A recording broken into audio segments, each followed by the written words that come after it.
All right, so in the last video, we introduced you to parenting styles and to the firm parenting style. And in this video, we are going to talk about the soft parenting style. So let's go back to this diagram. The soft parent, this is the parent that I naturally am, that I identify with very most. And this is someone who is just a little bit softer in their tendencies towards their kids. This is someone who can find it difficult to discipline a child because it could cause conflict or discomfort. This is a parent who may threaten consequences, but not actually follow through on them. So if you don't do that, I'm going to do this, and then we don't follow through. And so the child learns that we're kind of pushover parents and that we don't mean what we say. Next, giving in to the child when they complain or throw a tantrum. So the complaining is uncomfortable, the tantrum is uncomfortable, and so we don't want to hold a boundary because it's causing discomfort or conflict, or maybe we're afraid of relationship rupture, and so then we back off of the consequence. Next is regularly ignoring child's bad behavior. So we don't want to have to pay attention to it because then we might have to parent it, and that could cause conflict or discomfort again, or maybe my child will feel bad, or I've learned that I should only focus on the positive, and that the positive and just being warm and fuzzy all the time is going to make everything better. Different things like that. Uncomfortable setting limits and rules. So we feel like the child should be able to do what is fun and exciting and pleasurable for them. And so it's uncomfortable to set rules. Another thing is that we tend to change rules that we've set depending on our mood. So one day it's okay to have 1 hour of screen time. Another day it's 4 hours of screen time. Another day it's 2 hours of screen time. And there can be flexibility in parenting. We don't want to be overly firm and rigid, but we also don't want to be overly fluid. You'll see that we want to strike a balance in the middle. These parents try to make their child feel good all the time. Oh no, somebody hurt your feelings. Let's make that better. Oh no, you're experiencing sadness. Let's make that better. Oh no, having to do your chores is hard. Let's make that better. Oh no, you haven't done your homework. Let me help you. Let's make that better. These parents can also change their mind depending on the mood of the child. So if the child is in a bad mood or having a hard day, then a soft parent could say, well, let's just throw rules out the window and let's just do whatever is fun to make things feel better. A soft parent can fall into wanting to be a child's best friend rather than an authority figure or a parent or somebody who holds to the rules. Soft parents often bribe their kids to do things. We'll get a reward. If you come in and you do your appointment at the dentist, then I'll take you out to McDonald's after.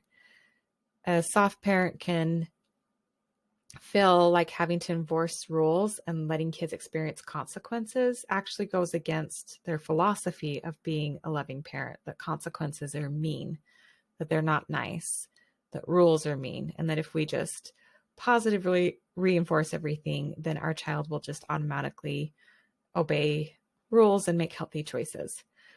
Try to avoid negative confrontations or conflicts.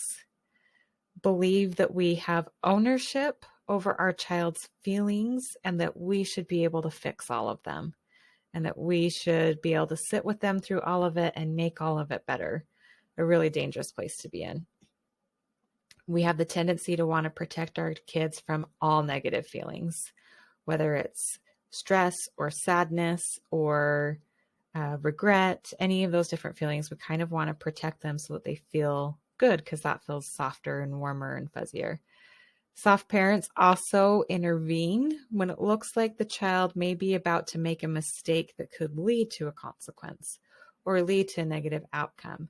Or if the child makes a mistake, the parent can swoop in and try to rescue the child from that. So we've heard of parents paying kids speeding tickets, doing their homework for them, fighting against teachers for them, paying all their bills. The list could go on and on and on. And we see some parents stay in these tendencies well into their children's adult years because it's uncomfortable to have any negative feelings, have the child experience any negative feelings. So what are the outcomes of this? Let's go back to our driving analogy. Outcome number one, you'll see on the left, is that the child can take their eyes off of their goals, the rules of the road, what's courteous to other people, what's not, what's healthy, what isn't, and just focus on doing what feels good at the wheel of their car. I don't have to pay attention. There are no rules. There are no consequences. I just get to do what feels good to me. And if I get in some sort of car crash, someone will come and clean it up and pay for it and make it all better. So I really just get to do whatever is enjoyable. And these kids can lack in responsibility. They can struggle with rules and authority figures. They can be really discourteous to other people and then take no ownership for that at all. The next thing that can happen is like our firm side of parenting, that the child can just fall asleep. They don't have to think about goals or where they want to get in life because they just get to do what's fun, and their parent is just going to do all the work for them and make everything good for them. They don't even have to figure out how to handle emotions or anything because mom or dad is just going to take care of all of that for them. Okay. The next thing that can happen is that the child can be at the wheel of their car and not know how to drive. Janet shares that she grew up in a home that was very soft. There weren't a lot of rules or expectations or boundaries or responsibilities, and she became an adult and wanted to be a good adult and a healthy adult, but had no clue how because she had never been expected to. So she didn't know how to do household things. She didn't know how to do interpersonal things. She didn't know how to work hard towards goals because none of that had been required. And so she had to teach all of that to herself, and that was really, really difficult for her. Another thing that happened for her, and we hear this commonly with individuals in homes without rules, is that the child can feel like they weren't loved enough to have boundaries set. So boundaries are a sign of love. So other long-term results, and once again, this comes from that 5-decade study of healthiest parenting styles.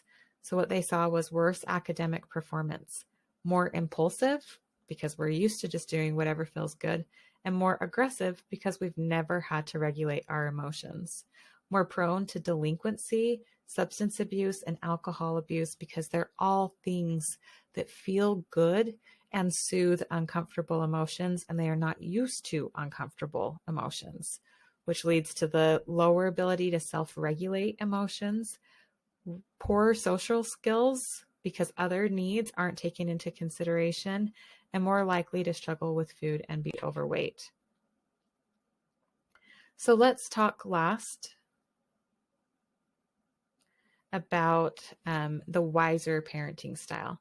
So the wiser parenting style is actually a blend of the firm parenting style and the soft parenting style. And I like to explain it like this. We want to have a firm back and a soft front.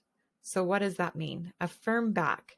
So we have firmness with us. We have reasonable and firm boundaries.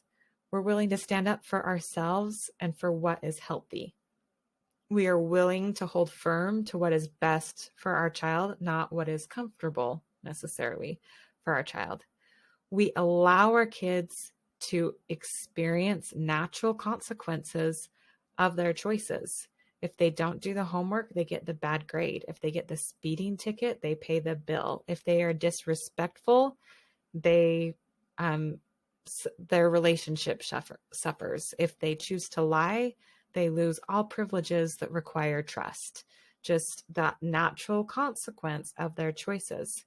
A firm back also means allowing my child to be uncomfortable for whatever the reason is, and not trying to go in and soothe that and rescue that. We can have empathy for that and compassion and validation for that, for sure, but we're not trying to rescue for that.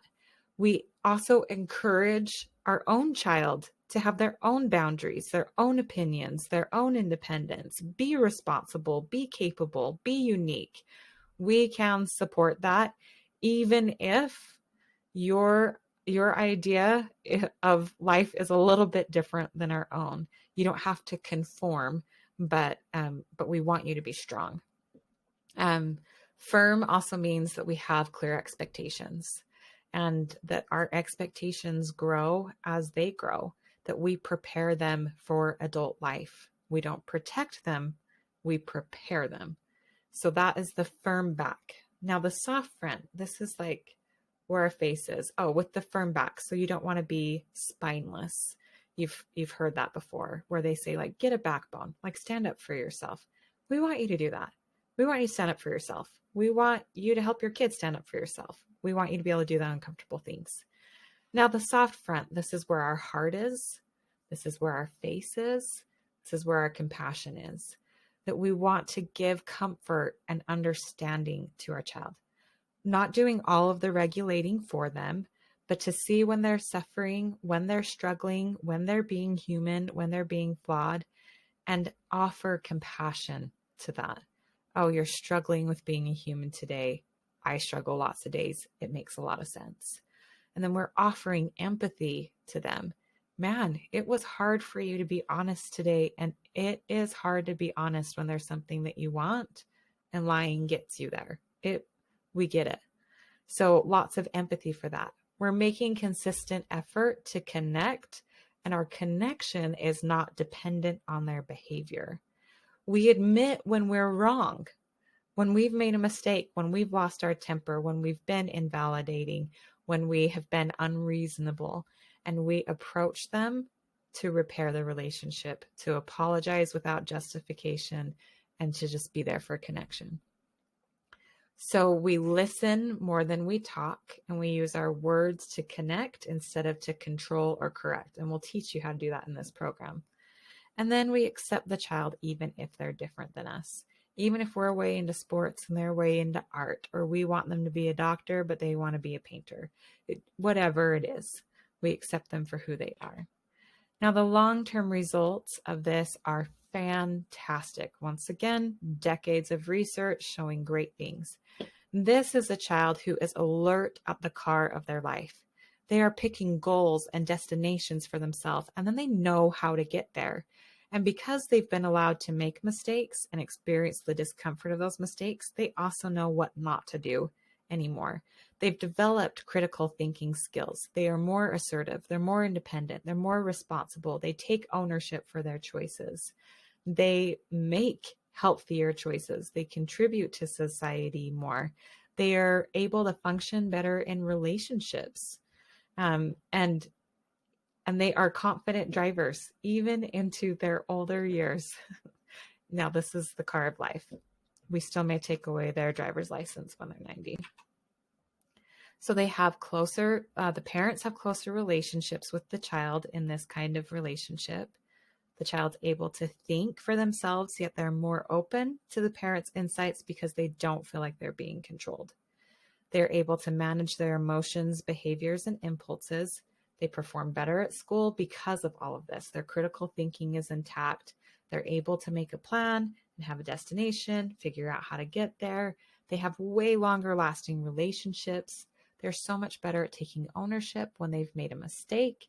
They're also better at boundaries and not letting people treat them poorly. They take responsibility and they have higher annual income. So these are all things that we want for our kids.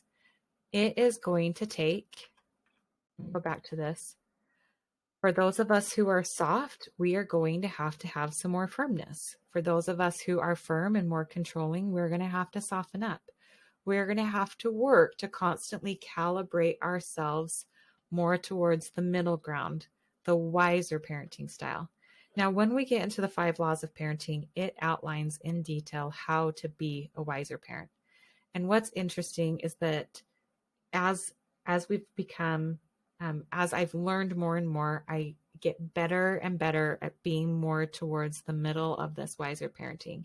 But I still notice that I ping pong back and forth between firm and soft, controlling and too lax. And so it takes some self-assessment to be aware of where you are. And that's why we've given you these action steps.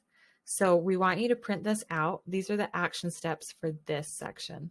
There's instructions in there to help you do some self-assessment of your personal parenting style. So be honest. I'm not looking at this. Janet isn't looking at this. And like we said, we have zero judgment because we've been all over the board and still are sometimes. So use it for self-assessment and then begin to make some baby step goals. And I don't want you to make crazy goals that you're never going to reach, but what are some little tweaks that you can make to your parenting style to help you get more towards that center, blended, wiser parenting style? All right, so that's it for this parenting style section.